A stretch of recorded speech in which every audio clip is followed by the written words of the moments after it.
70 வயது கடந்தவர்கள் நிறைய பேரை பார்க்கிறேன். பழைய பொத்தான் அலைபேசி தான் வைத்திருக்கின்றார்கள்.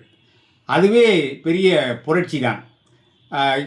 எனக்கு நான் ஒரு 20 ஆண்டுகளுக்கு மேல் 25 ஆண்டுகளாகவே அலைபேசி பயன்படுத்துகிறேன். இருந்தாலும் இதில் எடிட்டிங் வேலை, பின்னணி சேர்ப்பு வேலை எதுவும் எனக்கு தெரியாது. கணினியில் நூற்றுக்கணக்கான புத்தகங்கள் தட்டச்சு செய்திருக்கிறேன். அதிலும் அந்த வரைகளை அந்த பணியெல்லாம் செய்ய தெரியாது.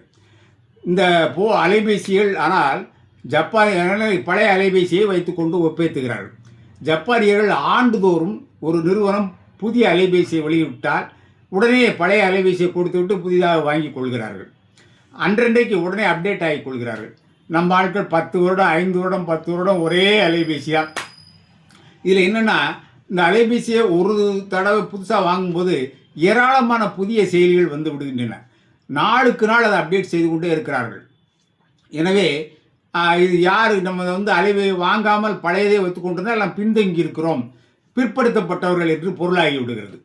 அதுபோல் நிறைய பேர் அலைபேசியை கீழே போட்டு அந்த டிஸ்பிளேயை பார்க்கவே முடியாது, அவ்வளோ கேவலமாக இருக்கிறது. அதுக்கப்புறம் கவர் போடுவதில்லை. ஒரு கவர் இந்த கீழே போட்டால் அந்த கவர் பாதுகாத்து கொள்கிறது. எத்தனையோ தடவை நான் கீழே போட்டிருக்கிறேன், இதுவரை எனக்கு கீறல் ஆனதே இல்லை. நிறைய பேர் அலைபேசியை பார்த்தால் அதிர்ச்சியாக இருக்கிறது.